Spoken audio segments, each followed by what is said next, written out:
Uh, the current topic is apt as actuarial excellence because what he's going to talk about is the product which is not available in India. So we all talk about accumulating PF or accumulating under NPS and buying an annuity, right? So and then you are confined to the product which is available from the insurance company. What he is going to talk about is how we can make our own product so that the pension what you will get is in your hand rather than the insurance company's hand. So, and he is from PFRDA. So, uh, on his behalf only, I'm going to say that any question which is related to PFRDA, he may not be answering, right? So, I'll call upon Pushpinder to.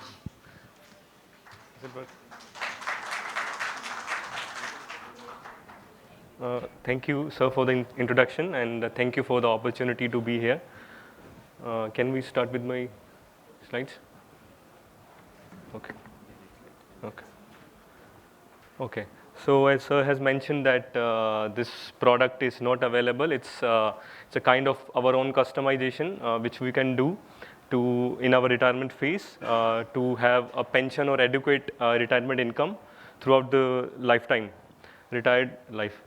So first we'll briefly start with what is safe withdrawal rate. So let's suppose at 60 one wants to take pension or take income for 30 years with inflation adjustment in the subsequent years, and what will be the percentage of the corpus, retirement corpus, that will be safe to withdraw. So the whole quest is to find out the maximum safe withdrawal rate which will not deplete the corpus for 30 years. In US, this concept is very much famous, which is also known as 4% rule. The first reference to 4% rule is in the paper by William P. Bengen in 1984, published in Journal of Financial Planning. In the paper, this first reference came to the 4% rule. What Bengen did is he collected the historical data of return and inflation in US for the period, let's say 100 years, and he tried to find out all the scenarios in which he found out that 4% withdrawal of the retirement wealth will not deplete the corpus up to 30 years. He has concluded his paper with saying that 60% in equity and 40% in bonds will suffice my corpus till 30 years. But actually, in his paper, he studied the different equity allocations starting from 30 to 100, and he has concluded that from 40 to 75% equity allocation with every year reallocation to that percentage will not deplete my corpus if I withdraw 4%. Actually, it makes us upside down smiley curve. So starting with 4%, then going up to 4.2%, and then declining to 4%, with highest coming at the 60-40 ratio of equity and debt respectively. In this paper, what I have tried to see is if we try to see the Indian context of the 4% rule, what will be the Indian percentage of say withdrawal rate that will not deplete the corpus. So I studied various investment allocations. Equity will see that in details in the next slides. Then we will see that if we keep the allocation constant, let's say 15 equity and 15 bond, or we will vary the equity portion from 80 to, let's say we decline it 1% every year, and the equity portion comes down in the later phase, whether it will change the success rate of withdrawal rate or not.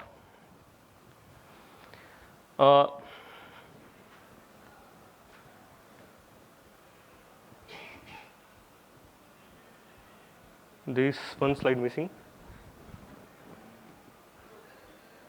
Okay, so I'll continue with this. So the original paper in 1994 by William P. Bengen, 1994, he considered only large cap stocks and he considered the equity allocation from 30 to 80, as I mentioned earlier. Then he subsequently changed the composition of the allocation. He studied, okay, let's say if I take 30-40% in small cap stocks, what will be the difference? So he found out in the subsequent paper that giving allocation to small caps up to 30-40% will slightly increase the safe withdrawal rate. And also he studied in his various papers that if we bifurcate if we make 3 components of the retirement phase and change the equity allocation as gliding equity allocation. First the equity remains constant, then declines, and then keep it constant. So whether it will change this safe withdrawal rate or not. So Bengen actually studied it from the historical angle. Then subsequently academia studied this rule in detail by using simulation methods. This paper by Pai in 2000, again in Journal of Financial Planning, and by John and Singh in using bootstrap sampling, again in Journal of Financial Planning. They have studied various asset allocation, and they said that, okay, the 4% rule, what Bengen has said, is actually working in US context. And then there are other papers. So Bengen actually studied annual withdrawals. Instead of annual withdrawals, there are papers like Kule Hubbard, they studied monthly withdrawals instead of annual withdrawals. And they said that the safe withdrawal rate increases modestly. Instead of 4%, it becomes 4.1%. But in recent period, for example, this paper in 2013, if we change, instead of taking historical returns, if we take the current data, if we take the current real yield, this will not be safe in the US context itself. There is one paper by Pai, it's actually missing, this slide is missing. Pai, they studied 17 different countries for this 4% rule, and only 4 countries passed the 4% rule. So there are various studies in the literature which say that this 4% rule is an anomaly in US, we should not consider it. Then there is a very important aspect of this whole study that nobody took into consideration the transaction cost or the expense ratio, what we call as in Indian context. They did not study expense ratio. What will be the impact of expense ratio on the safe withdrawal rate? Because if we are using certain platform, for example, if you are investing in NPS, there will be certain fees associated. One is management fees, then there are fees by other intermediaries. So that did not have been taken into considerations. But a paper by Pai, again in Journal of Financial Planning, it concluded that if the expense ratio is 1% of the corpus, it will decrease the safe withdrawal rate from 4% to 3.5%. And also there are tax implications which subsequently covered by Bengen in his papers. Okay, so in Indian context, so this exercise, I have used the data from handbook of NPS statistics. This is, so this handbook, we publish it every year, every month. The data of NAV is given in this handbook. For inflation, I have used CPI-IW index. This NAV is net of the expense ratio. So investment management fees and other costs are already being taken into consideration into NAV. So we can say the returns are net of expense ratio. There are, of course, there are other costs which are not taken into consideration in this NAV data, which are very minimal. If you consider a corpus of 1 crore, it will not make any changes into that. It's very, that's like 100 rupees per year for maintenance of account and 4 rupees for every transaction. So we can, for the time being, exclude that. So I have used monthly returns data for, so again, I will be using 30 years of time period. I used bootstrap sampling, 10,000 samplings for every asset allocation and for every withdrawal rate. Asset allocation, talking about asset allocation, so in NPS currently, if somebody has an account, he can invest up to 75% in equity, which we call as asset class E, and C is corporate bonds and G is government securities. So I will be referring ECG. But for the sake of simplicity, I have taken 80% equity allocation allowed, and minimum I have taken 35%. I have considered in fixed allocation 50 different asset allocations, and in gliding path allocations, I have considered 9 to see whether there is any change vis-a-vis the fixed allocations. So fixed allocations starting with 80, then 10-10 in other 2 asset classes, then the next will be 75%, and then there will be 2 variants of it. 10% in C, 15% in G, or 15% in C, or 10% in G, and so on up till 35% of equity allocation. And CPI-RW, why I've used it, it's widely used in public sector employees to determine their DA rates. So I have used it as a proxy for inflation for a person who is, let's say, employed. So the idea is that we'll start with the corpus value, let's say 10,000. It's a scaled number. It will not matter what is the number, the value of the number. So we'll consider, let's say WT is the wealth, which is, again, it's made up of 3 components, E, C, G. And there are returns, R, C, equity returns, corporate returns, and government securities.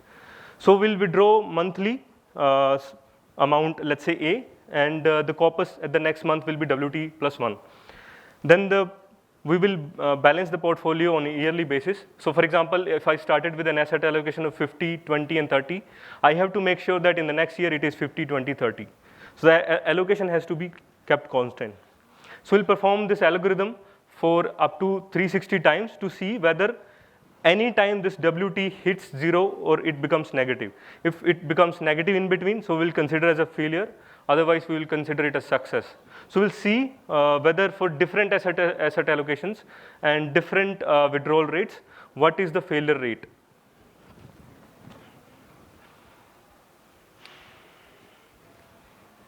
Okay, so this slide came around. So I have already spoken about this, so I'll skip it. So our results shows that the 4% role is 4% safe withdrawal rate is not feasible in Indian context. There has been various papers in literature which says that even in the Monte Carlo simulation or any simulation method, this 4% rule is valid in US context. But in our case, there are certain parts of allocation for which the 4% rule is not applicable. But if we change our success rate to 99% or 95%, for example, if we take 95% success rate, so again, it's making a downside smiley curve, like I spoke about Bengen's original paper. So 4% is safe. But again, the second conclusion is that more equity composition, more equity allocation or less equity allocation is actually will not help in increasing the safe withdrawal rate. Third, which is again, it's very interesting to see that if we keep the asset allocation E constant and we want to see whether which one is giving less failure rates in comparison when I invest more in C instead of G. So it is coming out that more investment in C is little, so the failure rate is declining a little bit if the allocation in C is less.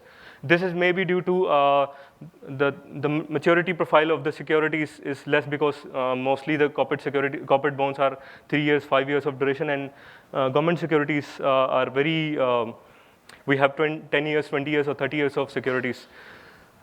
And this is actually, so if somebody wants to withdraw, let's say 50% of his or her salary at the time of retirement, and he wants a monthly inflation adjustment. So if we say the 4% rule is valid, so somebody has to have at least 12 times the annual salary at the time of retirement.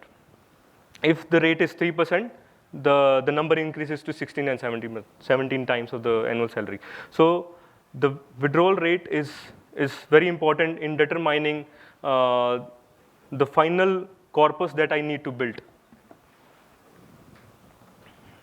That's all from my side. Yes.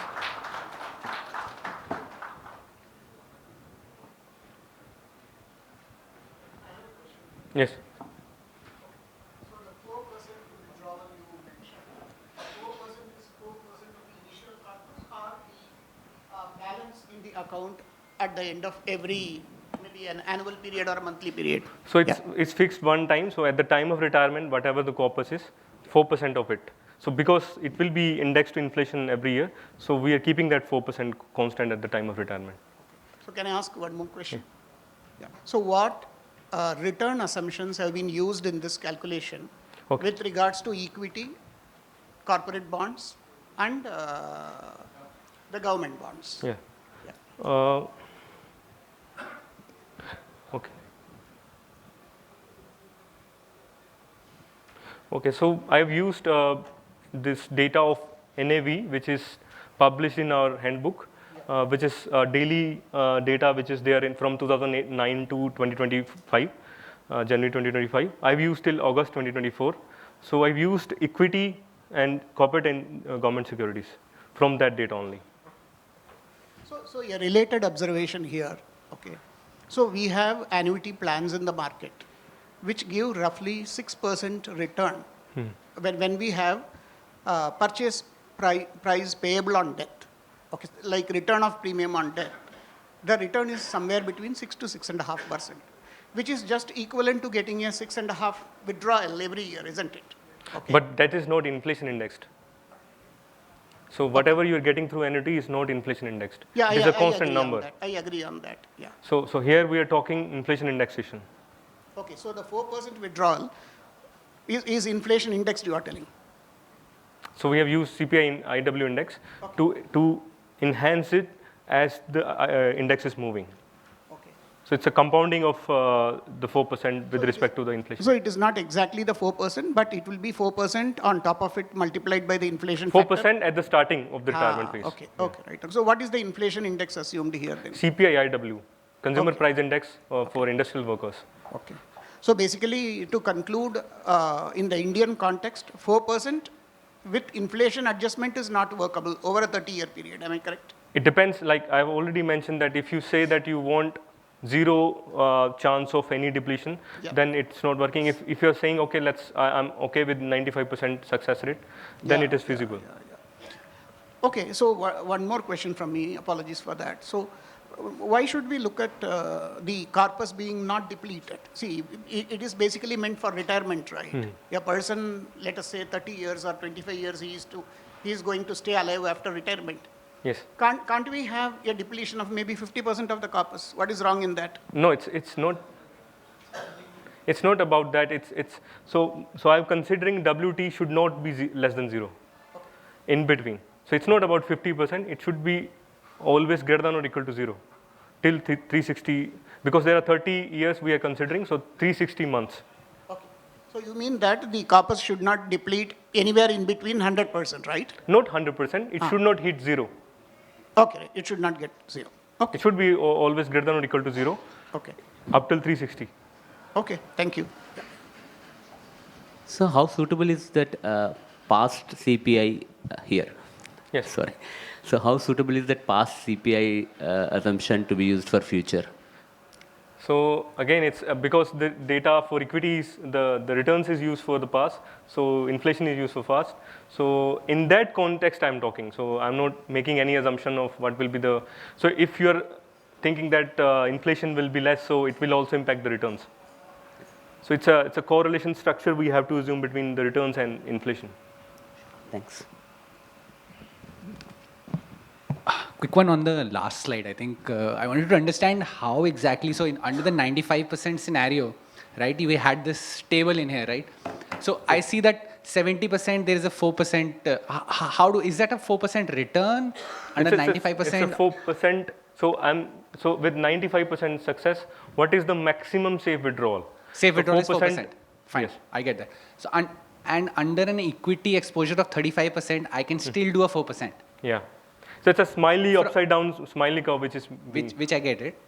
But from a critical thing, what is the takeaway out of it? The takeaway is I am almost equivalent irrespective whether my equity investment is 70% or 35%, I'm still only able to get 4%. So with that additional risk of 70% under an equity exposure, I would imagine that with that additional risk, I should be getting some sort of an additional return. So I understand your question. It's very interesting point. So it's not only about this withdrawal. So if your equity exposure is very high, so we'll be having a higher, so the probability of having a higher corpus at the time of, after completing 30 is high. So that is the key takeaway from this. So if you are investing in 35%, so there is less risk. So after 30 years, the probability of getting a higher corpus is less as compared to the probability of getting a higher corpus in 75% equity. And that probability is based on past data? It's only, it's historical. So I've already mentioned there are two ways to study it. Okay. One is to use the current structure of modeling market returns, and the one is historical returns. So these papers which I have studied also, which I mentioned earlier, and this is based on historical returns. So we are not, I'm not claiming any about the current.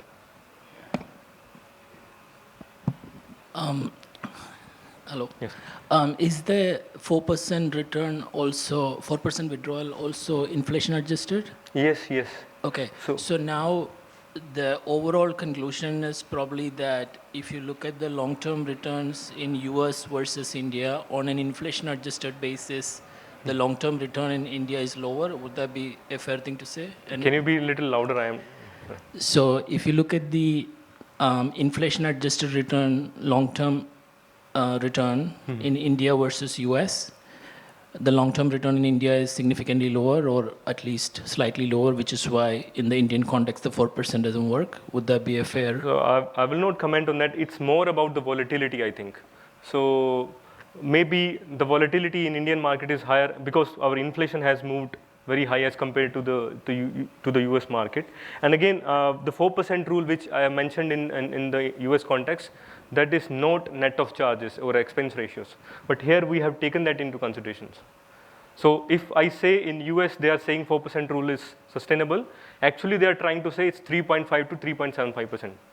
And the recent studies are also suggesting in US also that if we study the current data, the 4% rule is not safe. The data which Bengen used is from 1900 to I think 1980. And the data for our market is available. It's not very long. We cannot take 100 years or 60 years of data. In fact, that was one of the reasons why I used the NPS return, because much of the data which we can use a benchmark is not available in the market. So this is a nice set of data which have already taken into this expense ratio also. So it's net of the charges, which one. And most important thing is that it doesn't matter whether you invest 80% in equity or 50% in equity or 10% in equity, because the charge remains same for any combination of allocation I have in NPS.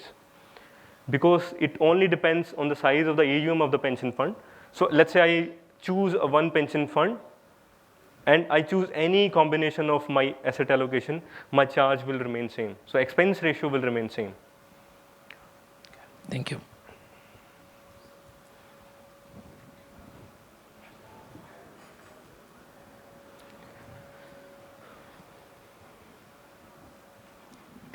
I am BK Unelkar, retired from LIC and had been the first company secretary of LIC Pension Fund in 2008 when PFRDA came into being. My question, Jayesh sir has started the entire discussion with the hope that there will be one product of PFRDA of its own where we will not depend on the insurance company for paying the annuities. So my observation is that the Atal Pension Yojana, where the pension is fixed at the age of 65,000 per month onwards, where for the child we have to pay 2 times some amount, half yearly time. Is it not the similar project that we are aiming for to avoid the dependence on the insurance company for the annuities?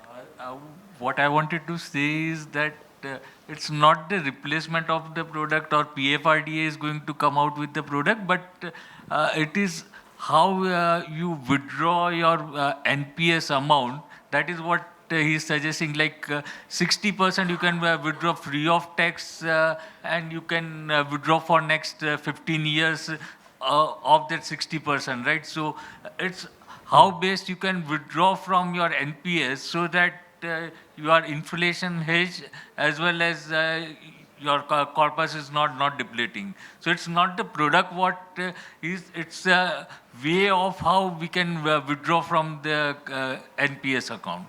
What I was saying, sir, as in APY, there is a pension amount is fixed. There is no concept of the withdrawal or this buying of annuities.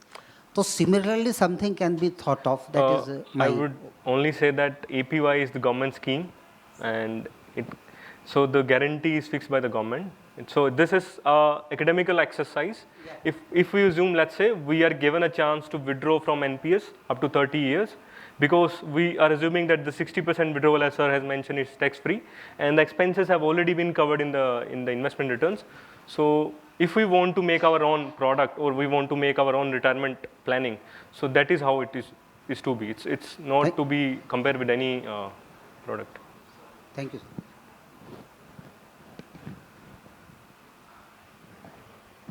Yeah, just for my understanding, I wanted to understand the last point which you have made. So you are saying that at 4% withdrawal rate, the required corpus would be 12 to 13 times, and at a lower withdrawal rate, the required corpus would be higher, 16 to 17 times. Yeah. You can just help. So let's say you want 50% of your last amount of retirement. Let's say you want 50% of your last salary. So when you retire, so what will be the corpus that you need to build? Let's say if you are withdrawing 4% annually with inflation adjustment, so it's 1 divided by 4 into 0.5. So you need to build at least 12 to 13 times of your annual salary, last salary. So it's about you how, let's say you want to do the reverse engineering. So you want to see if I want to withdraw, let's say 4%, how much should I keep in my kitty? So it's about that. So if you are withdrawing 4%, so you need to keep a little lesser amount. If you are withdrawing 3%, because historically 4% is not feasible in all the scenarios. So if you're withdrawing 3%, then you need to build a little higher corpus as compared to 12 to 13 times. If I want to, it's like if chance of higher corpus is lower, then you need to chance of higher earning is lower, then you need to have a higher corpus. Yes. It's a perception whether the corpus would be more, so 3% would require a higher corpus. Yes. I understand that the amount of withdrawal is 4% of the initial amount. That's correct. Instead of doing keeping it as a percentage of initial amount, has somebody thought about expressing as a percentage of fund, say 4% of the fund value, so that it never becomes zero? If it is 4% of fund value compound, or But if it is a range, say 3% to 6% of the fund value, it will never, irrespective of whatever may be the investment performance, it will never become zero. Although I understand there is one snag there, the amount will fluctuate depending on the fund performance. Okay, so if you're withdrawing percentage of the corpus, so basically it means when the corpus will be less, your income will be less. Yes. But as inflation is going higher, so you need more in the later period as compared to today. So Yeah. that's why we have kept it 4% initially. Yeah. But that can be done. It's a different scenario altogether. Yeah. I think I'm time just is thinking, up, I am just giving an alternative scenario. Yeah, it can be built. It's a different scenario altogether. I think time is up, so that's what. So